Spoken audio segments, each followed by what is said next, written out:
The wind howled against the walls of Maud's tavern, a mournful symphony that matched his mood. He stared at the small device on his counter, a distress beacon, its light pulsing steadily in the dim room. The message it carried was clear. They needed him. After 10 years of peace, the past had found him again. His gaze drifted to the worn photograph beside the beacon. Two tiny blue-skinned girls with enormous eyes, barely 3.5 years old when he'd first met them. Olivia and Sophia, the universe's most unlikely heroes. A low rumble shook the building, and Maud moved to the window. Outside, an elegant spacecraft descended through Nova 17's perpetual cloud cover, its sleek design incongruous against the rugged settlement landscape. It landed with precision on the open ground beside his tavern, steam rising where its hot exterior met the frozen soil. The hatch opened and a figure appeared, small, blue-skinned, with eyes that seemed too large and knowing for her childlike face. "Hello, Maud," called Olivia, her voice still carrying the high pitch of childhood despite all she'd seen. "We need your help again." Maud sighed, grabbing his worn jacket from its hook. Some promises couldn't be broken, no matter how many years passed. 10 years earlier, Maud pulled his coat tighter around his shoulders as the brutal winds of Nova 17 howled against the walls of his newly acquired tavern. The structure was little more than salvaged metal and composite materials from a decommissioned freight vessel perched on the outskirts of Settlement 8. But it was his, a far cry from the military barracks he'd called home for 12 years. The storm intensified, rattling the loose panels on the eastern wall. Maud sighed, knowing he'd be up at dawn patching them again. The tavern's first night of business had yielded exactly 3 patrons, and barely enough credits to cover the heating fuel. He poked at the glowing embers in the crude stove, contemplating whether the entire venture had been a mistake. A soft tapping at the door pulled him from his thoughts, unusual given the late hour and the strength of the storm. He reached for the worn combat knife he kept beneath the counter, a habit from his military days, before approaching the entrance. The door slid open to reveal 2 small figures, huddled together against the wind. Children, blue-skinned Lubni natives, no more than 3.5 years old. Their large eyes, adapted for the dim light of their homeworld, blinked up at him, and Maud noticed how thin they were, how their clothes hung from bony shoulders. He said nothing, merely stepped aside to let them enter. They hesitated, exchanging uncertain glances before stepping inside, trailing snowmelt across the floor. Maud closed the door against the storm and returned to the counter. The girls remained near the entrance, backs pressed against the wall, watching him with wary eyes. Settlers weren't known for their kindness to the native population, especially orphan children who often resorted to theft to survive. Maud ladled stew from the pot he'd prepared for himself into 2 bowls. The portion was meager, mostly root vegetables with a few scraps of protein that would have been his breakfast tomorrow. He placed the bowls on a small table near the stove and gestured toward them. "Eat," he said simply. "Then you can sit by the fire until morning." The smaller of the 2 girls whispered something in their native tongue. The taller one responded with a quick shake of her head before addressing Maud in surprisingly clear standard, despite her age. "What payment?" she asked, her stance protective of her companion. Maud turned away, busying himself with wiping down the already clean counter. "No payment, just don't steal anything when you leave." From the corner of his eye, he watched as they crept toward the food, the smaller one nearly collapsing into the chair as the aroma hit her. They ate silently, methodically, in the way of those accustomed to hunger. Their tiny hands struggled with the spoons meant for adults, but they managed with a determination that spoke of survival instincts beyond their years. While they ate, Maud pulled 2 worn thermal blankets from a storage compartment. He'd seen too many frozen bodies during his years of service to send anyone, even child thieves, back into a Nova 17 storm. When they finished eating, he nodded toward the corner nearest the stove. "You can sleep there. Leave when the storm passes." The girls curled together beneath the blankets, their blue skin almost luminescent in the dying firelight. Maud returned to his accounts, tallying the day's meager earnings, stealing occasional glances at the sleeping children. By morning, they were gone, along with their blankets, which Maud had expected, and a single protein bar from his personal stores, which he pretended not to notice. He swept the floor, washed their bowls, and opened the tavern for another day of business. It was a small act of kindness in a harsh world, one quickly forgotten amidst the daily struggles of building a life on Nova 17. Or so he thought. 10 years later, Maud's Tavern had evolved from a ramshackle shelter to a modest establishment with a small but loyal clientele. Settlement 8 had grown alongside it, from a frontier outpost to a functioning trade hub. His hair had grayed at the temples, and a collection of scars mapped the years across his weathered skin. But his routine remained largely unchanged. He had just finished wiping down tables after closing when the spacecraft landed outside his tavern. The sleek vessel was unlike anything that typically visited the frontier settlement, its design speaking of core world wealth and technology far beyond local means. When the hatch opened and the small blue-skinned girl appeared, Maud felt as though time had folded back on itself. Though a decade had passed, Olivia looked almost exactly as she had that stormy night. Still a child of about 3.5, her large eyes luminescent in Nova 17's perpetual twilight. Behind her, Sophia appeared, also unchanged, still the same tiny, solemn child he had fed all those years ago. "Impossible," Maud whispered, frozen in the doorway of his tavern. Olivia approached, her tiny feet leaving prints in the frost-covered ground.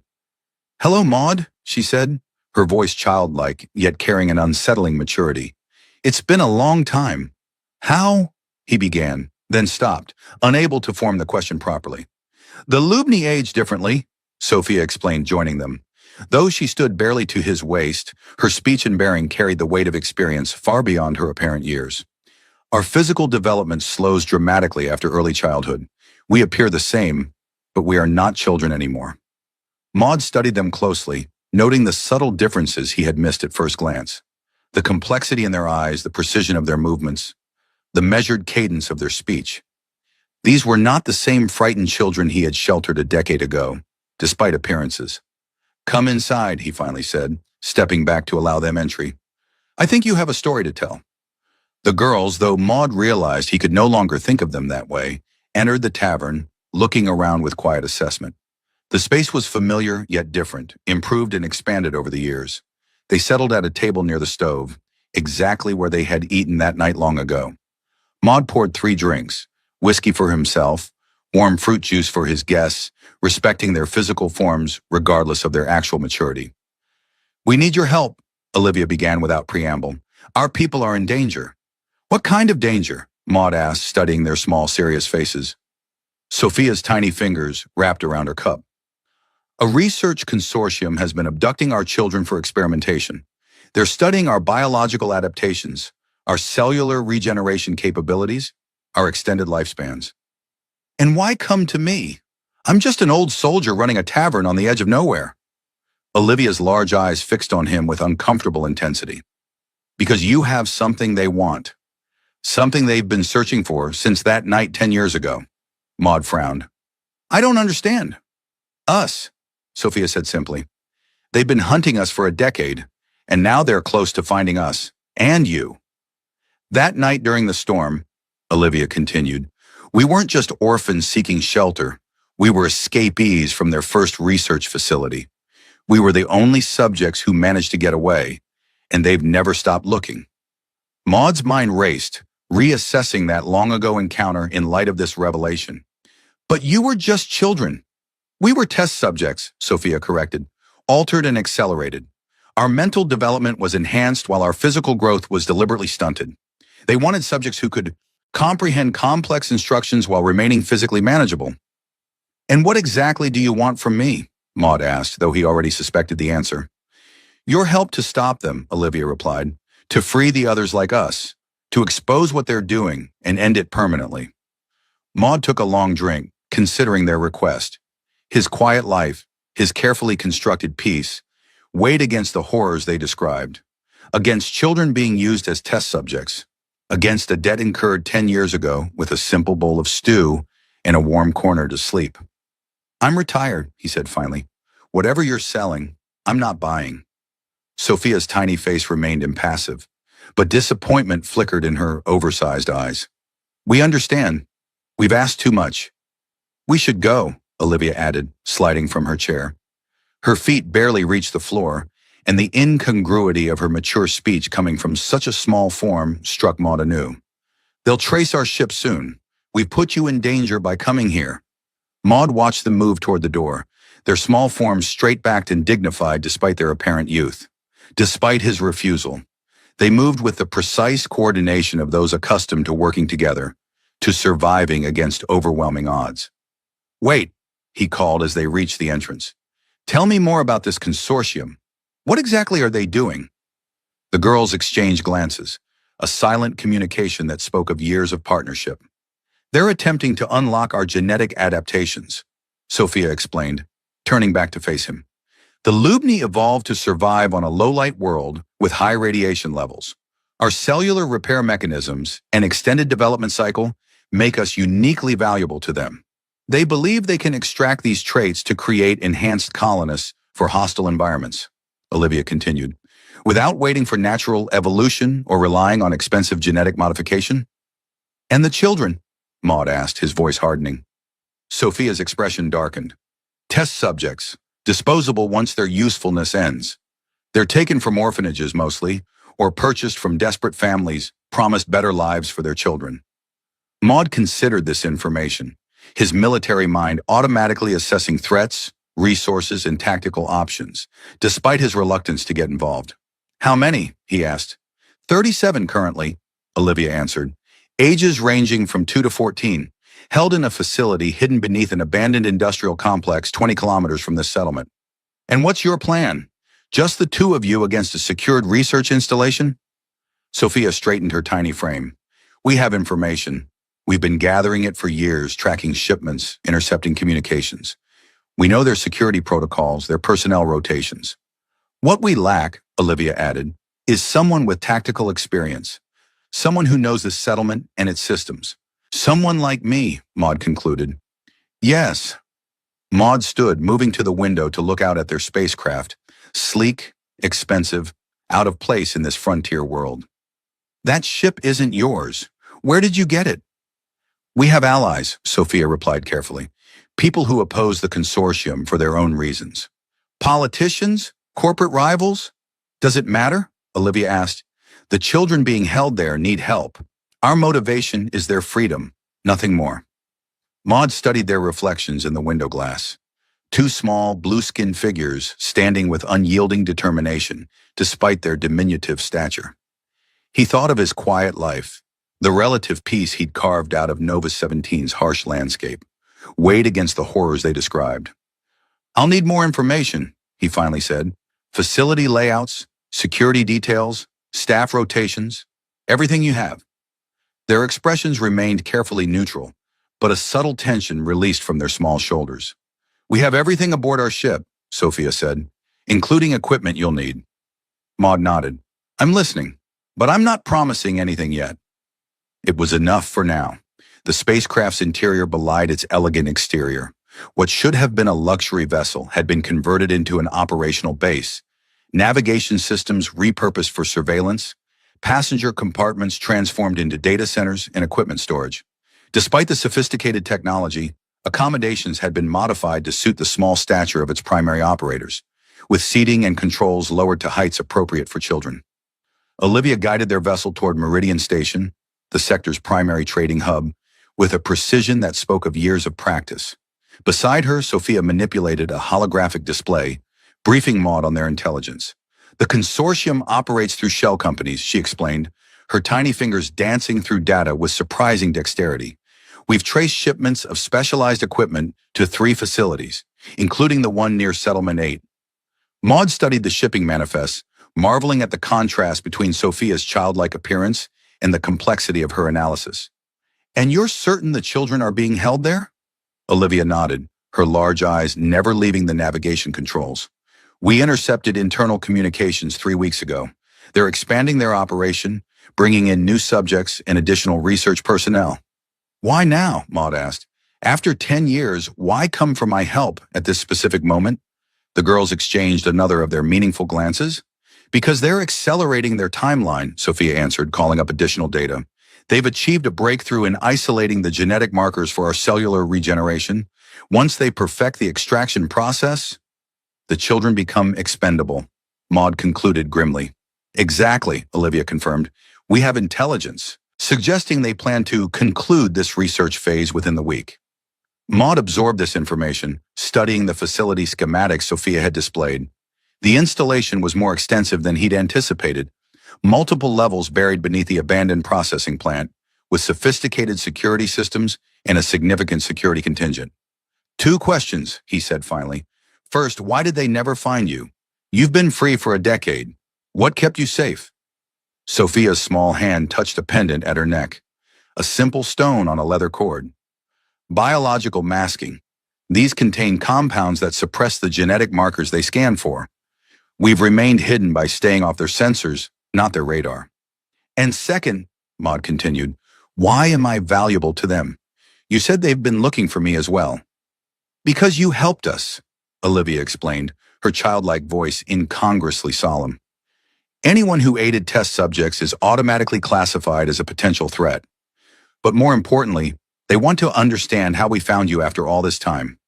They'll assume you have information about other escaped subjects or our support network. Meridian Station appeared on their view screens, a sprawling construct of metal and composite materials, illuminated by thousands of lights against the void. Ships of various sizes moved through designated lanes, forming an orbital dance around the massive structure. What exactly is our objective here? Maud asked as they approached a designated docking port. Intelligence gathering, Sophia replied. A shipment of specialized containment units is arriving today. We need to confirm its destination and intercept the shipping documents. Olivia guided their vessel into the docking port with surprising skill, her small form barely able to reach all the necessary controls despite the modified setup. This is where it gets complicated, she said as the docking clamps engaged. We can't leave the ship. We're too recognizable, and the station's security systems include biometric scanners calibrated to detect Lubni physiological signatures. So I'm going in alone, Maud concluded. Sophia nodded, producing a small communication device. This will keep us connected. The shipment is scheduled to arrive at loading dock 37 within the hour. We need eyes on who takes receipt and, if possible, access to the shipping documentation. Maud took the device, tucking it into his collar where it would be inconspicuous. And if something goes wrong? Return to the ship immediately, Olivia instructed. We have contingency plans for rapid departure if necessary. The plan was straightforward enough. Observe the shipment, identify key personnel, gather documentation if possible.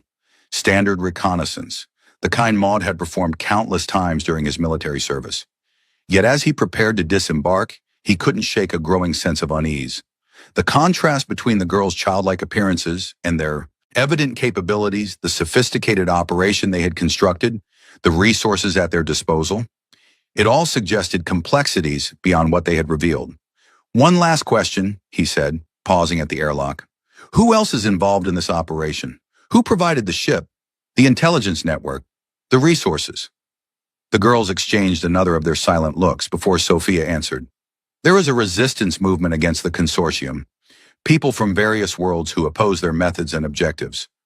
We are valuable to them for our knowledge of consortium operations and our personal stake in stopping them. And these allies, do they have names, faces? They have reasons, Olivia replied carefully. Just as you do, just as we do. Isn't that enough?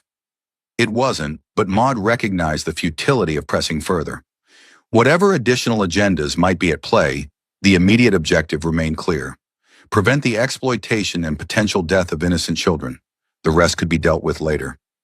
I'll be back within 2 hours, he said, and stepped through the airlock into Meridian Station. The station's atmosphere hit him immediately, recycled air carrying the mingled scents of dozens of species, foods, and industrial processes. The docking bay bustled with activity, cargo being loaded and unloaded, crews negotiating with station personnel, security drones hovering at strategic intervals. Maud moved through the crowd with practiced nonchalance, one more traveler in the endless flow of humanity and alien species that passed through Meridian daily. He followed Sophia's directions through his concealed communicator, working his way toward the commercial loading areas where the shipment was expected to arrive. Approaching Sector 7, he murmured, knowing the sensitive device would transmit his words clearly despite the ambient noise. Any update on the shipment status? Sophia's tiny voice responded in his ear. Arriving now at external dock 12. Will transfer to loading dock 37 within 15 minutes. Understood. Maud positioned himself at a public observation area overlooking the loading bays, appearing to be just another traveler watching the complex choreography of cargo transfer. From this vantage point, He had clear sight lines to Dock 37 while remaining inconspicuous among the various species gathered to meet incoming vessels or monitor shipments. The containment units arrived precisely on schedule, sleek, self-powered capsules with life support systems far more sophisticated than required for standard biological samples. A team of technicians in unmarked gray uniforms supervised their transfer from the transport vessel to a station cargo handler. Maud noted each face, each insignia, the specific model of the handler, and the security personnel maintaining a subtle but unmistakable perimeter around the operation. One guard in particular caught his attention, a tall man with military bearing whose gaze continually swept the area with professional assessment. When the man looked up directly at the observation area, his eyes passing over the assembled watchers with practiced indifference, Maud felt a jolt of recognition. Though the years had changed them both, there was no mistaking Rodney Blackwell, once his closest comrade during their military service, now apparently working security for the consortium. "We have a complication," Maud murmured into his communicator. "Rodney Blackwell is heading security for the shipment." There was a moment of silence before Olivia's voice responded, the childish pitch belying the tension in her words. "Rodney Blackwell? Your former military colleague?" "The same. This changes things. He'll recognize me if I get any closer." "Return to the ship," Sophia instructed immediately. "We need to reassess." Maud began moving toward the exit, maintaining a casual pace to avoid drawing attention. He was halfway to the main corridor when a voice called from behind him. "Maud Winston! Been a long time."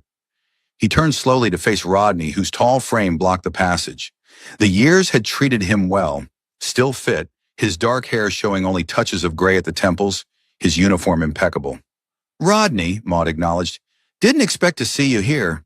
Rodney smiled, though it didn't reach his eyes. "Nor I you.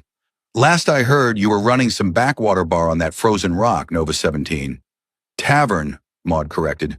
"And I still am. Just doing some supply runs." "Supply runs." Rodney's gaze sharpened. "Interesting timing, old friend. Arriving at the station exactly when a high-security shipment is being processed." Maud shrugged. "Coincidence. I had no idea you were working private security these days."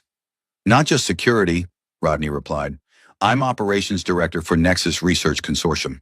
Quite a step up from our military days, wouldn't you say?" "Congratulations," Maud said neutrally. "Sounds important." Rodney studied him for a moment, his expression calculating. "Let me give you some free advice, old friend.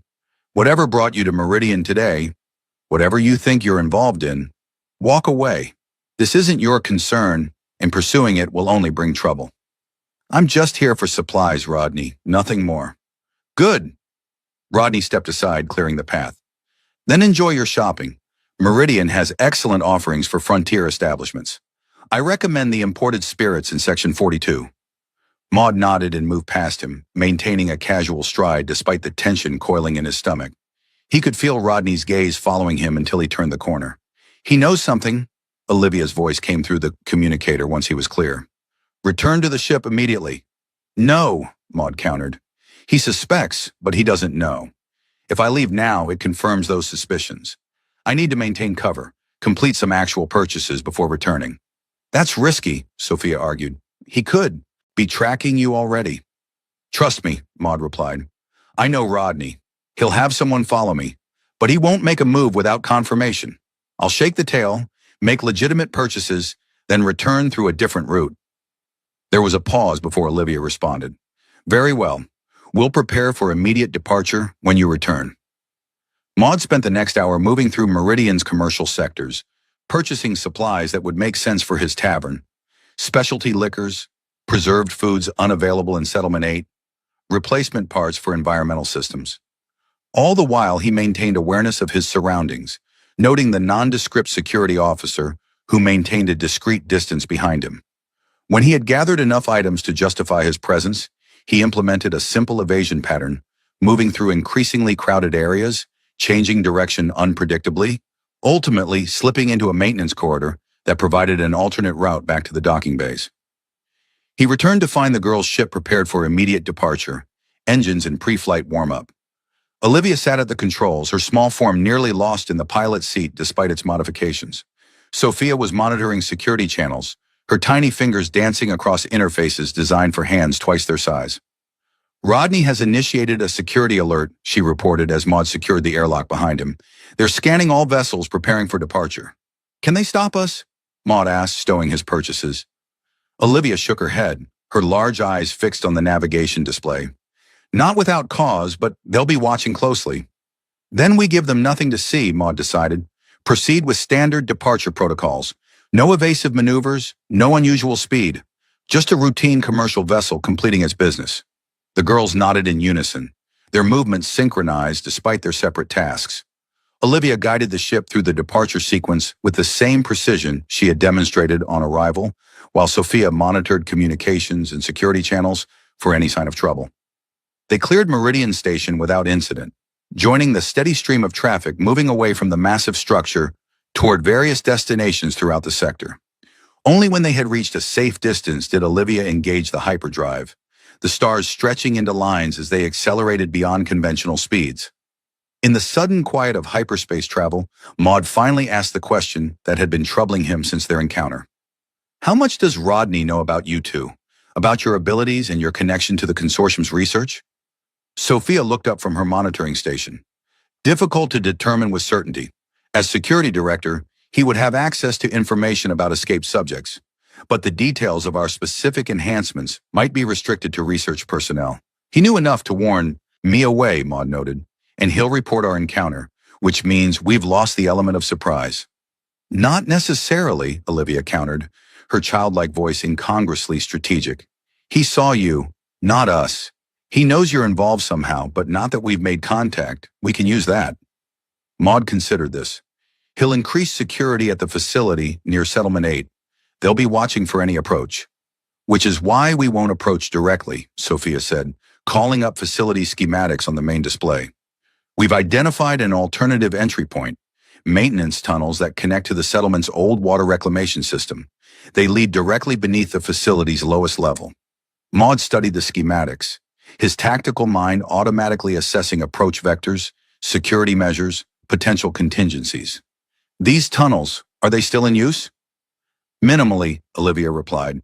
The settlement expanded its infrastructure 5 years ago, rendering this system largely obsolete. It's maintained for emergency backup but rarely accessed.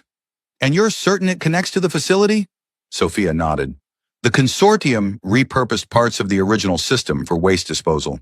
Our scans confirm access is possible, though restricted. Restricted how? Automated security measures, Olivia explained. Nothing beyond our capabilities to bypass. Maud continued studying the facility layout, noting defensive positions, patrol routes, potential extraction paths. The operation would be challenging under ideal circumstances. With Rodney's warning likely increasing security, the difficulty multiplied significantly. Even if we gain access, he said finally, extracting 37 children through maintenance tunnels while evading security seems nearly impossible, especially given your physical limitations. The girls exchanged one of their meaningful glances before Sophia answered. Our appearance is deceptive, she said carefully. Our physical capabilities exceed what you might expect based on our size. Nonetheless, Maud pressed, moving that many children quickly and quietly requires resources beyond what 3 individuals can manage, regardless of capabilities. Olivia's large eyes met his directly. We have made arrangements for extraction once we secure the children. A transport will be waiting at coordinates we designate when the operation is underway. More mysterious allies, Maud noted dryly. Necessary ones, Sophia countered. This isn't a mission for individuals, however skilled. It requires coordination, resources, and contingency planning beyond our personal capabilities. Maud couldn't argue with that assessment. Whatever reservations he might have about their unnamed allies, the practical necessities of extracting dozens of children from a secured facility demanded support infrastructure. Tell me about the security systems, he said, turning back to the schematics. What are we facing once we're inside? For the next several hours as their ship hurtled through hyperspace toward Nova 17, Olivia and Sophia briefed him on every aspect of the facility, security protocols, personnel rotations, containment systems, and contingency measures. Their knowledge was comprehensive, reflecting years of patient intelligence gathering and analysis. Throughout the briefing, Maud couldn't help but marvel at the contradiction they presented. Physically, children of barely 3.5, yet demonstrating cognitive capabilities and tactical understanding that would challenge seasoned military strategists. Whatever enhancements the consortium had implemented before their escape had created something beyond conventional understanding of Lubni development. As they approached Nova 17, Olivia adjusted their course to avoid standard approach vectors, bringing them in through the planet's southern polar region, where atmospheric disturbances would help mask their signature from settlement security systems. "We'll land here," she indicated, highlighting an area 30 kilometers from Settlement 8, close enough to access the tunnel system, far enough to avoid immediate detection. "The weather?" Maud asked, noting the location's exposure to Nova 17's notorious storm patterns. "Favorable for the next 72 hours, Sophia reported. "After that, a major front moves in from the western glaciers. Our operation needs to be completed before then." Olivia guided the ship into Nova 17's upper atmosphere, navigating the turbulence with the same precision she had demonstrated throughout their journey. Below, the planet's perpetual twilight landscape spread out. Vast ice fields, jagged mountain ranges, and the scattered lights of human settlements glowing against the darkness. As they descended toward their landing coordinates, Maud found himself studying the two small figures guiding the sophisticated vessel with such confidence. Despite their extensive briefing, he knew there were aspects of their situation they hadn't revealed: the full nature of their enhancements, the identity of their allies, perhaps even their true objectives beyond freeing the captive children. Yet despite these uncertainties, one thing was clear: these were not the helpless orphans he had fed 10 years ago. Whatever the consortium had done to them, whatever experiences had shaped them since their escape, Olivia and Sophia had become formidable in ways that transcended their childlike appearances. And as their ship touched down on Nova 17's frozen surface, Maud realized he had committed himself to their cause regardless of unanswered questions. Whatever complications might arise, whatever hidden agendas might exist, the fundamental truth remained: children were being exploited and endangered. That reality outweighed all other considerations. The mission would proceed. The journey through Nova 17's frozen wastelands was arduous, even with the specialized equipment from the girl's ship. Wind-driven ice. Particles stung exposed skin like tiny needles, while the temperature remained well below freezing despite being the planet's warmer season. They traveled mostly in silence, conserving energy for the physical demands of crossing the difficult terrain. What struck Maud most was how efficiently the girls managed despite their size. They wore custom environmental suits that accommodated their small stature while providing protection against Nova 17's harsh conditions. Even with these adaptations, the physical realities should have been overwhelming for children their size, yet they moved with surprising stamina and coordination, navigating ice formations and snowdrifts that reached nearly to their shoulders in some places. "How far to the tunnel entrance?" Maud asked during a brief rest period, his breath forming crystalline clouds in the frigid air. Sophia consulted a small device on her wrist, its display glowing softly in the perpetual twilight. 2 kilometers ahead, the entrance is concealed within an abandoned monitoring station from the original settlement expansion." They resumed their journey, moving in a staggered formation that allowed Maud to break trail through deeper snow while the girls followed in his path. As they approached the coordinates, the wind intensified, howling across the barren landscape with enough force to momentarily stagger even Maud's larger frame. The monitoring station appeared through swirling snow, a low dome-shaped structure partially buried by years of ice accumulation. Its exterior showed signs of long abandonment: access panels corroded by exposure, external sensors non-functional, entry points sealed by ice and disuse. "This hasn't been accessed in years," Maud observed as they circled the structure, searching for the optimal entry point. Olivia nodded, her small face barely visible within her environmental hood. "The settlement decommissioned this network after upgrading to orbital monitoring systems. The tunnels below were maintenance access for the deep sensors. They located a service hatch on the station's eastern side, less exposed to the prevailing winds and therefore less encrusted with ice." Sophia produced a small tool from her pack, applying focused heat to melt the accumulated ice around the hatch's perimeter. When the ice had cleared sufficiently, Maud forced the hatch open, metal screaming in protest after years of disuse. Beyond lay darkness, a vertical shaft descending into the monitoring station's subsystems.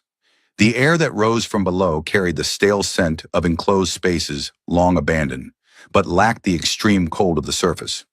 "I'll go first," Maud said, attaching our illumination device to his shoulder. "Wait for my signal before following." He descended the metal rungs embedded in the shaft's wall, testing each carefully before trusting his weight to the aging infrastructure. 15 meters down, the shaft opened into a small maintenance chamber filled with obsolete monitoring equipment. The space was cramped but intact, showing no signs of structural collapse or flooding that might impede their progress. "Clear," he called up the shaft. "Watch the third rung from the bottom. It's loose." The girls descended with practiced efficiency despite the ladder being designed for adult proportions. They navigated the awkward spacing by using both arms and legs in a climbing technique that spoke of experience in environments not designed for their size. Once all three had reached the maintenance chamber, Sophia consulted her device again. The tunnel network begins through the southern access corridor. It extends for approximately 12 kilometers, connecting to the settlement's primary water reclamation system. "And from there to the facility?" Maud confirmed. Olivia nodded, her overlarge eyes reflecting the dim light of their illumination devices. "The lowest level of the research facility taps into the reclamation system for waste disposal. Security is minimal at that junction because they rely on the toxic environment as a natural deterrent." "Toxic?" Maud questioned sharply. "Nothing immediately dangerous," Sophia assured him, producing small filtration masks from her pack. "These will provide adequate protection for the brief period we'll be exposed." They made their way through the abandoned monitoring station, past defunct equipment and collapsed storage areas, until they reached the southern access corridor, a narrow passage that sloped downward into darkness. Unlike the maintenance chamber, this tunnel showed signs of occasional use. More recent footprints in the dust, newer repair seals on pipe junctions, functioning emergency lighting at irregular intervals. "Maintenance crews check these connections quarterly," Sophia explained, noting Maud's observation of the signs. "But their next inspection isn't scheduled for 27 days. The tunnel system was a winding labyrinth of interconnected passages, most barely tall enough for Maud to stand upright. For the girls, however, the proportions were less constraining, allowing them to move with greater ease than they had on the surface. They navigated the complex network with confidence, referring occasionally to Sophia's mapping device, but mostly relying on what appeared to be memorized knowledge of the system's layout. After several hours of steady progress through increasingly humid and warm tunnels, they reached a junction where the character of the infrastructure changed noticeably. The older maintenance tunnels gave way to more recent construction, pipes of modern composite materials, functional lighting systems, and atmospheric sensors at regular intervals. "We've reached the active reclamation system," Olivia announced, her voice hushed despite their apparent isolation. "The facility access point is 200 meters ahead through the primary filtration chamber." Sophia produced their filtration masks. "From this point forward, we maintain communication. Silence unless absolutely necessary. The facility systems may be monitoring for unauthorized voice patterns." The masks were uncomfortable but effective, filtering the increasingly pungent air of the reclamation system while allowing relatively normal breathing. As they approached the filtration chamber, the ambient sound changed, machinery humming in the distance, liquid flowing through massive pipes, occasional mechanical clicks as automated systems adjusted to changing conditions. The chamber itself was cavernous, a vast space filled with enormous filtration units that processed the settlement's wastewater before recycling or disposal. Catwalks crisscrossed the upper portions, while the lower levels disappeared into murky pools of partially treated water. The air was thick with moisture and chemical smells that penetrated even their filtration masks. Sophia indicated a maintenance platform on the far side of the chamber. Unlike the rest of the reclamation system, this section showed signs of significant modification.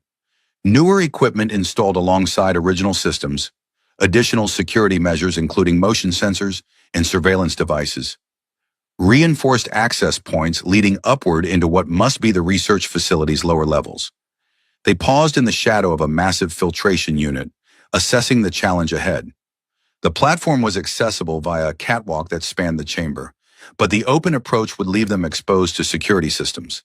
Additionally, what appeared to be a biometric scanner guarded the access door leading from the platform into the facility. "Wait here," Sophia whispered. She removed her pack, extracting what looked like standard maintenance tools, but which Maud suspected had been modified for less conventional purposes. Before he could object, the tiny girl was moving. Not toward the catwalk, but downward, climbing with surprising agility onto the filtration unit's lower components. She disappeared from view, navigating through the complex machinery with the confidence of someone following a predetermined path. She's done this before, Maud realized, glancing at Olivia. The other girl nodded, her large eyes tracking Sophia's progress through gaps in the equipment. We've been preparing for this operation for 3 years. Every approach vector, every security system, every contingency has been analyzed and rehearsed. Minutes ticked by, tension building as Sophia remained out of sight. Then, without warning, the security systems on the platform powered down, indicator lights shifting from active red to dormant states. The access door's locking mechanism disengaged with an audible click that echoed through the chamber. Sophia reappeared, emerging from behind the filtration unit and signaling them forward. Temporary override, she explained as they joined her on the platform. We have 12 minutes before the security system automatically resets. The access door led to a narrow service corridor that sloped upward into the facility proper. Unlike the reclamation system's utilitarian design, this passage showed the sterile, efficient aesthetic of a research installation. Smooth composite walls, recessed lighting, environmental controls maintaining perfect temperature and humidity. We're inside, Olivia whispered, her childlike voice tight with tension despite their successful penetration. Now comes the difficult part. According to their intelligence, the research subjects were held in a specialized containment area 2 levels above their current position. Between them and their objective lay multiple security checkpoints, patrol routes, and monitoring systems designed specifically to prevent unauthorized access to the consortium's valuable test subjects. Sophia led them to a maintenance junction where environmental system controls interfaced with the facility's central operations. Her small fingers worked with practiced precision on the access panel, bypassing security protocols to gain entry to the system's monitoring functions. I can create a localized environmental alert in Section 3B, she whispered, indicating a distant portion of the facility on the schematic displayed on the panel. It will draw security personnel away from the containment area for approximately 7 minutes. Maud studied the security patrol patterns shown on the display. Not enough. We need a more significant distraction if we're going to move 37 children through the facility without detection. Olivia's expression was solemn behind her filtration mask. We anticipated this. There's another option, but it's higher risk. She produced a small device from her pack, a cylindrical object with multiple connection ports and a simple interface. This can trigger a facility-wide security protocol by simulating a containment breach in the research laboratories. All personnel would follow emergency procedures, moving to designated safe zones away from both the laboratories and the containment area. And if something goes wrong? Maud asked. Then we improvise, Sophia replied with surprising calm for her apparent age. As we have always done. The decision made, they proceeded with implementing the distraction. Sophia connected Olivia's device to the environmental control system, programming a sequence that would trigger alarms in the research laboratories without causing actual damage or endangering personnel. The simulated breach would register on all security systems, initiating standard evacuation protocols that would clear their path to the containment area. Ready? Olivia asked, her small finger poised over the activation control. Maud performed a final check of their equipment, their extraction route, the timing required to reach the containment area during the confusion. Ready! Olivia pressed the control, and immediately alarms blared throughout the facility. Red emergency lights began flashing in the corridor outside their maintenance junction, and automated announcements echoed through the installation. Attention all personnel. Containment breach detected in Research Laboratory Alpha. This is not a drill. Implement evacuation protocol 7 immediately. Proceed to designated safe zones until all clear is issued. Through the monitoring system, they watched as security personnel and research staff responded to the alarm, moving with practiced efficiency toward predetermined evacuation points. The containment area, as predicted, showed reduced security presence as guards were reallocated to manage the apparent crisis. Now, Maud ordered, and they moved into the corridor, proceeding rapidly toward the nearest access lift that would take them to the containment level. The lift required security clearance, but Sophia had prepared for this. She attached a small device to the control panel, overriding the security protocols with a pre-recorded authorization code extracted from their intelligence gathering. The doors opened and they entered, ascending quickly to level 3 where the containment area was located. When the lift doors opened, they were confronted with a stark white corridor lined with transparent observation panels. Beyond these panels were the rooms where the Lubni children were kept, clinical spaces with basic furnishings, monitoring equipment, and various testing apparatus. The children themselves were visible in some rooms, small blue-skinned figures sitting quietly or undergoing various assessments despite the facility alarms. "They're not evacuating the test subjects," Maud observed grimly. "Standard protocol," Sophia confirmed, her tiny face hardening with anger despite her controlled tone. "Research assets remain secured during facility emergencies." They moved swiftly to the central control station for the containment area, a sophisticated console that managed the electronic locks, monitoring systems, and environmental controls for all subject quarters. Only one technician remained at the station, the others having evacuated according to protocol. The man looked up in shock as they approached, reaching immediately for the communication panel to report the intrusion. Maud moved faster, covering the distance in 2 long strides and restraining the technician with practiced efficiency, a precisely applied pressure point rendering him unconscious without permanent injury. "How long will he be out?" Olivia asked, her small form already climbing onto the technician's chair to access the control systems. 20 minutes, maybe less," Maud replied, securing the unconscious man with restraints from their equipment. Sophia joined Olivia at the console, their tiny hands working in concert across the complex interface. Despite their size, they navigated the adult proportion system with remarkable adaptation, using both hands where an adult might use individual fingers for certain functions. "Overriding containment protocols," Sophia reported, "disabling monitoring, systems and alarm triggers. Establishing facility-wide communication," Olivia added, activating a separate system. "Preparing evacuation instructions for the subjects." Maud took up position near the corridor entrance, watching for any security personnel who might investigate the containment area despite the evacuation order. Through the observation panels, he could see the children inside, beginning to notice the unusual activity at the control station. Small faces turning toward them with expressions ranging from fear to cautious hope. "Containment released," Sophia announced as the indicator lights on the control panel shifted from secured red to accessible green. Throughout the area, door locks disengaged with synchronized clicks that echoed down the corridor. Olivia activated the communication system, speaking in the Lubni language, fluid, musical sounds that carried clearly through the containment area's audio system. The children responded immediately, emerging from their rooms with uncertainty but clear understanding of the instructions. They were small, ranging from what appeared to be 2-year-olds to early adolescents, all sharing the distinctive blue skin and large eyes of the Lubni people.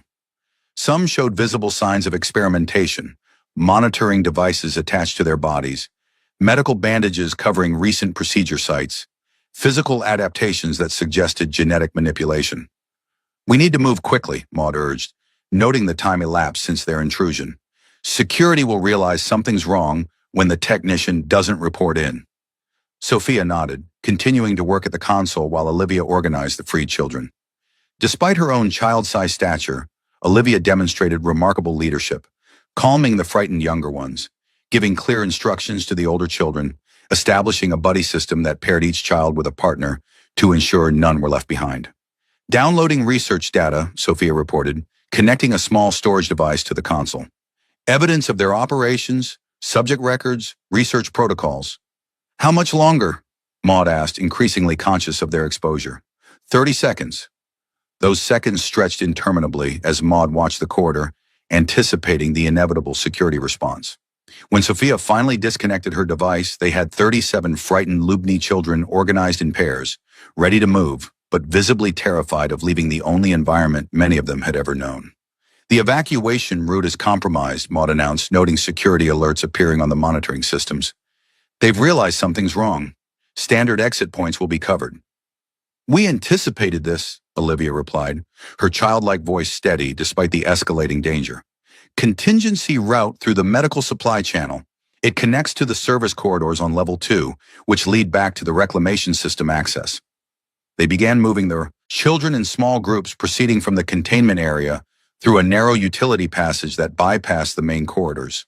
The older children helped manage the younger ones, maintaining the buddy system Olivia had established with impressive discipline for their ages. Maud led the way, checking each intersection before allowing the groups to proceed, while Olivia coordinated the children's movement and Sophia monitored facility systems through a portable device, tracking security response patterns to adjust their route as needed. They had nearly reached the medical supply channel when Sophia's device chimed softly. "Security override in process," she reported tensely. "They're attempting to lock down all internal access points." "How long until they succeed?" Maud asked, urging the current group of children through a narrow maintenance hatch. "Minutes at most. We need to accelerate." They abandoned caution for speed, moving the remaining children through the maintenance hatch with greater urgency.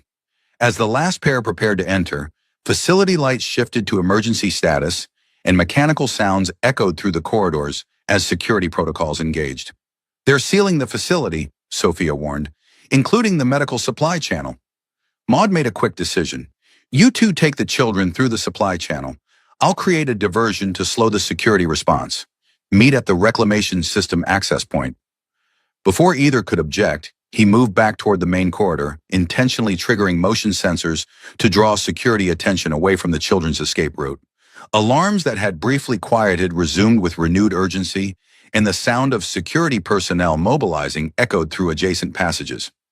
Maud positioned himself at a junction where multiple corridors converge, creating a choke point that security would have to navigate to pursue the escaping children. He had no weapons beyond improvised tools from their equipment, but his military experience provided tactics for delaying superior forces with minimal resources. Using components from Sophia's equipment, he established a series of simple but effective obstacles: overridden door controls that would require manual bypass, environmental systems programmed to create visibility challenges, and improvised noise generators to confuse security's ability to track movement through sound.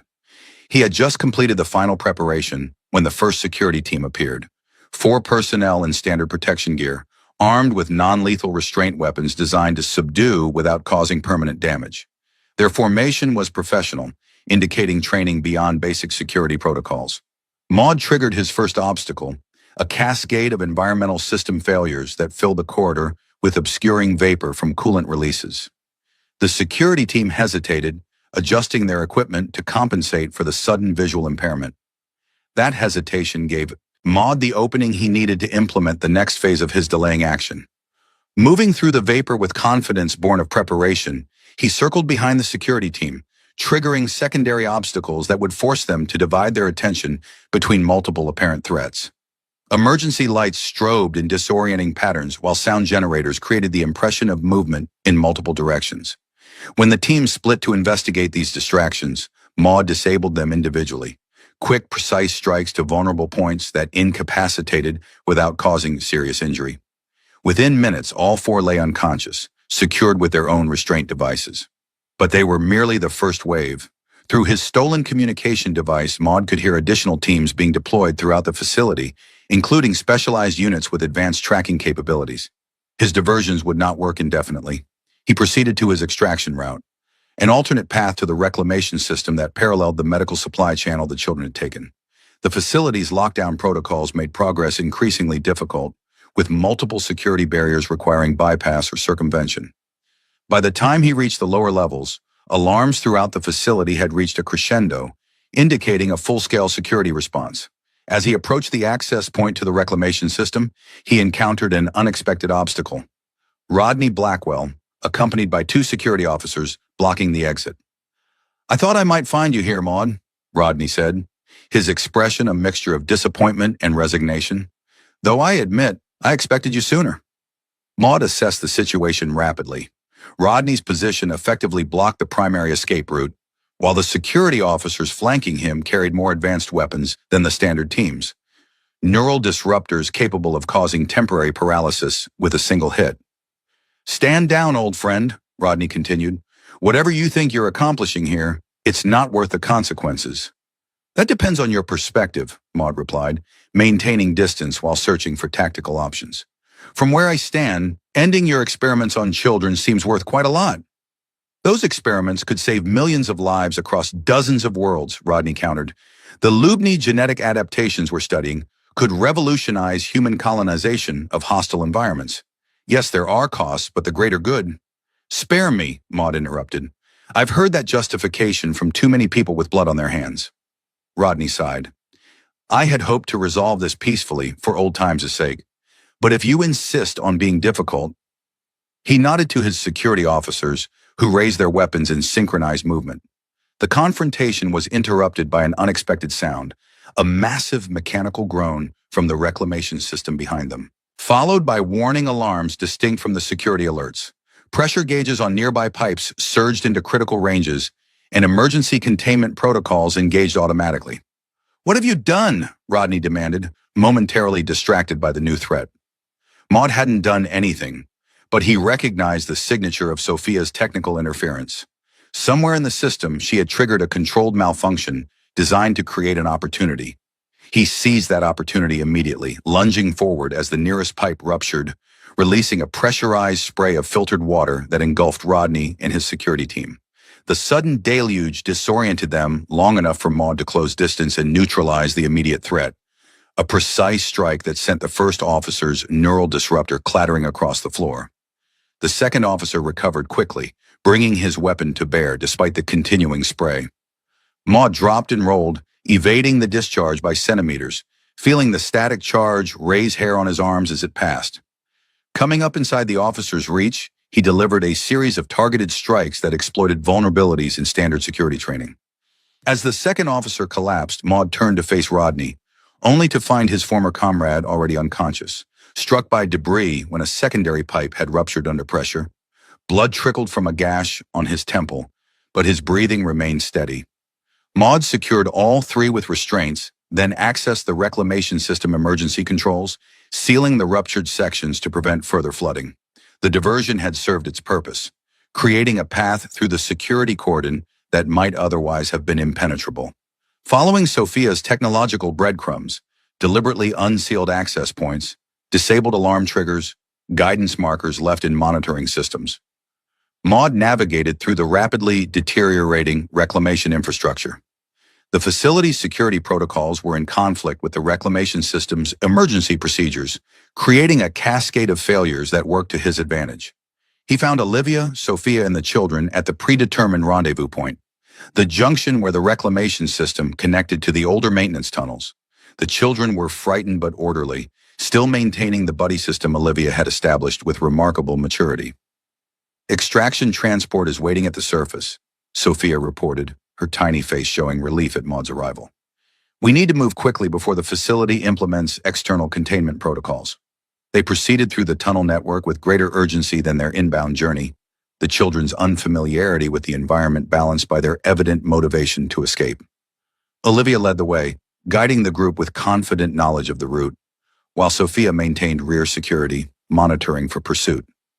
Maud moved throughout the formation, assisting struggling children, encouraging the fatigued, ensuring none were left behind.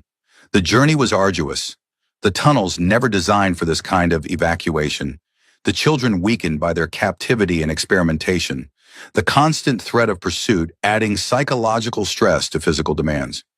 Yet they pressed on, hour after grueling hour, drawing closer to the surface access point where their extraction transport awaited. When they finally reached the abandoned monitoring station that marked their entry point, Maud performed a careful reconnaissance before allowing the children to emerge. Nova 17's harsh surface conditions had worsened during their absence, with wind speeds approaching storm thresholds and temperatures dropping well below standard safety margins. The transport? He asked, returning to the group waiting in the relative shelter of the monitoring station. Olivia activated a communication device, speaking rapidly in coded language. After receiving a response, she nodded. 500 meters east. They're holding position despite deteriorating conditions. That's a difficult crossing in this weather, Maud noted, calculating the risks of moving 37 children across exposed terrain in near-blizzard conditions. We have no choice, Sophia replied. The consortium will have alerted all settlement security by now. Aerial patrols will begin as soon as weather permits. They organized the children for the final phase, distributing additional environmental protection, establishing a tether system to prevent separation in the worsening visibility, briefing the older ones on emergency procedures should anyone become incapacitated during the crossing. As they prepared to emerge onto the surface, one of the youngest children, a tiny girl no more than 2 years old, approached Maud. Her oversized eyes, luminescent in the dim light of the monitoring station, regarded him solemnly. "Are we going home?" she asked in halting standard, her voice barely audible above the wind howling through the damaged structure. Maud knelt to her level, suddenly struck by how small and vulnerable these children were, despite their remarkable resilience. "Yes," he assured her, though he had no real knowledge of what awaited them beyond the immediate extraction. "We're going somewhere safe." She nodded, accepting his answer with the simple trust of youth, and returned to her assigned buddy, an older boy who took her hand with protective care. The surface crossing was brutal, wind-driven ice particles reducing visibility to meters, temperature sapping strength with every exposed moment, terrain treacherous with hidden crevasses and unstable ice formations. They moved in tight formation, the tether system proving essential as conditions deteriorated further into true blizzard status. Olivia navigated with unwavering confidence despite the challenges, her small form somehow finding the optimal path through the whiteout conditions. Sophia maintained communication with the extraction transport, coordinating their approach to minimize exposure time. When the transport finally appeared through the swirling snow, a rugged, military-grade vessel designed for hostile environment operations, Maud felt a surge of relief tempered by renewed wariness. The ship's design and capabilities suggested resources beyond what independent operators typically accessed, reinforcing his suspicions about the girl's unnamed allies.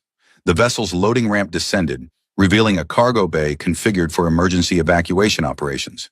Medical personnel waited inside, not standard transport crew, but specialized trauma teams equipped for pediatric triage and treatment. As the children were brought aboard, Maud observed the operation with professional assessment. The medical teams worked with practiced efficiency, prioritizing cases based on quick but thorough evaluations, implementing treatment protocols specific to Lubni physiology. This was no improvised rescue, it was a carefully planned extraction with contingencies for multiple scenarios.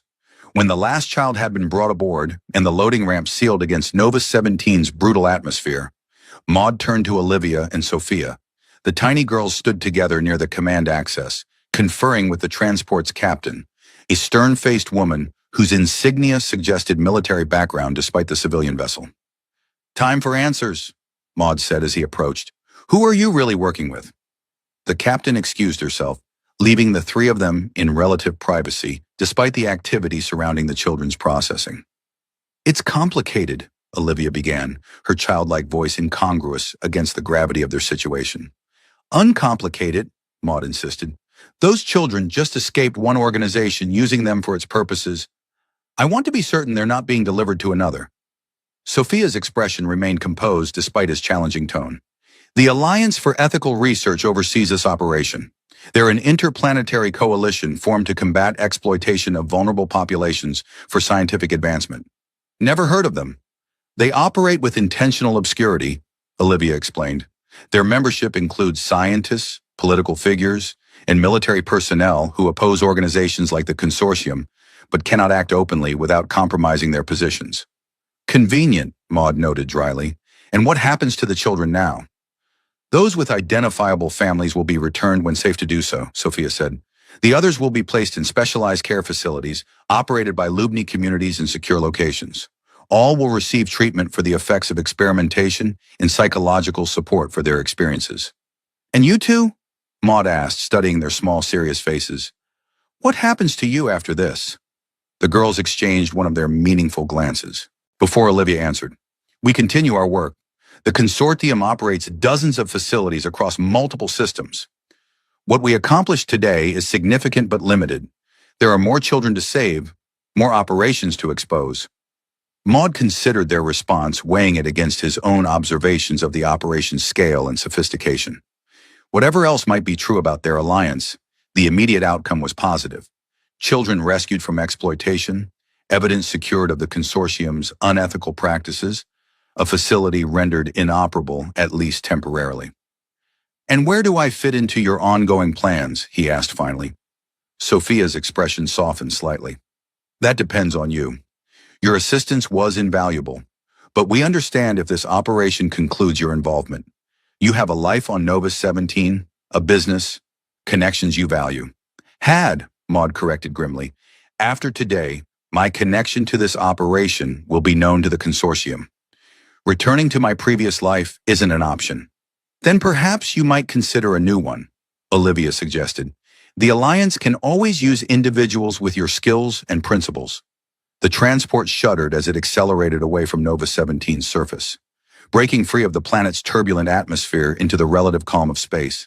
On monitoring screens, Maud could see Settlement 8 receding below them, the research facility now visibly active with emergency response vehicles, despite the worsening weather. He thought of his tavern, the quiet life he had built over 10 years, the peace he had found after his military service. All gone now, sacrificed for the children being treated in the ship's medical bay. Children like Olivia and Sophia had once been vulnerable, exploited, with potential that should be nurtured rather than harvested. I'll consider it, he said finally. 3 months later, on an agricultural world far from Nova 17, Maud stood on the porch of a modest administrative building, watching blue-skinned children play in carefully tended fields. The facility, officially a specialized educational institution for Lubni orphans, served as both sanctuary and rehabilitation center for those rescued from the consortium's operations. The evidence Sophia had extracted during their mission had proven damning. Combined with testimony from the rescued children and corroborating data from subsequent operations, it had forced official investigations into the consortium's activities across multiple systems. Several facilities had been closed, key research personnel arrested, political protection withdrawn under public pressure. Rodney had survived the facility collapse, though his career with the consortium had not.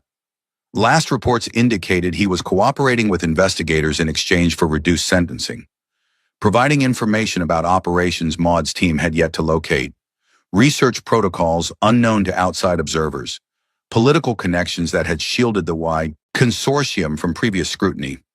Thinking about Nova 17, Sophia asked, joining him on the porch. Though still physically a child of 3.5, her bearing and speech remained those of someone far older. Occasionally, Maud admitted, though less often now. In the months since the rescue operation, he had adapted to his new role with the Alliance.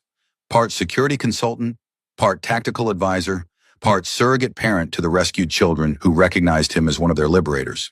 The work suited him better than he had anticipated, providing purpose without the moral compromises of his military career. Olivia returned from the Meridian operation, Sophia reported. The data she recovered confirms another research facility in the Cygnus sector. Preliminary planning begins tomorrow. Maud nodded, unsurprised by the news. For every facility they discovered and shut down, intelligence suggested 2 more operating in shadows. The consortium had resources, political protection, and powerful interests supporting their work despite its ethical failings. Will you join the planning team? Sophia asked, her large eyes studying him with characteristic intensity. He considered the question, watching the children in the fields, some playing simple games, others engaged in therapeutic activities designed to help them process their experiences, all experiencing freedom perhaps for the first time in their lives. Yes, he decided. I'll be there. Sophia nodded, seemingly unsurprised by his answer. Olivia thought you would say that. She says you've developed a habit of helping blue-skinned children in need.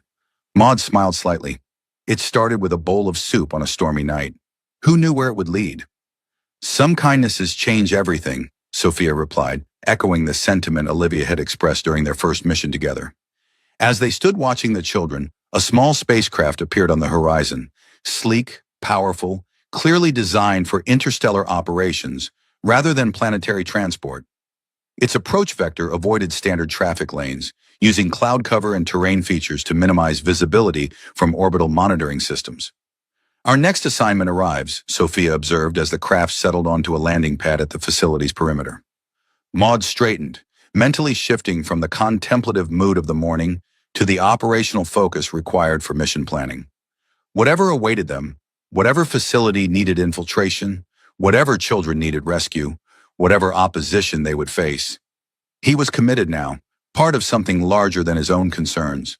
Then we'd better get to work, he said, turning toward the landing pad where Olivia waited, her tiny form silhouetted against the spacecraft's gleaming hull. The path ahead would not be easy. The consortium remained powerful despite recent setbacks, their operations increasingly secure as they adapted to the Alliance's tactics. Each mission carried greater risks, required more extensive planning, demanded perfect execution under deteriorating conditions. Yet looking at the children playing in the fields behind him, children who would have remained test subjects without intervention, Maud knew with absolute certainty that it was a fight worth continuing. For them, and for all the others still waiting for rescue. He joined Olivia and Sophia at the spacecraft, his much larger frame contrasting sharply with their childlike stature. Together they boarded the vessel that would carry them to their next mission, their next challenge, their next opportunity to balance the scales of justice in a universe that too often overlooked its most vulnerable inhabitants. As the ship lifted off, rising through the atmosphere toward the stars beyond, Maud reflected on the strange journey that had brought him here. From a lonely tavern keeper on a frozen frontier world to a key operative in an interplanetary resistance movement. All because, 10 years ago, he had offered food and shelter to 2 hungry children during a storm. Some kindnesses truly did change everything.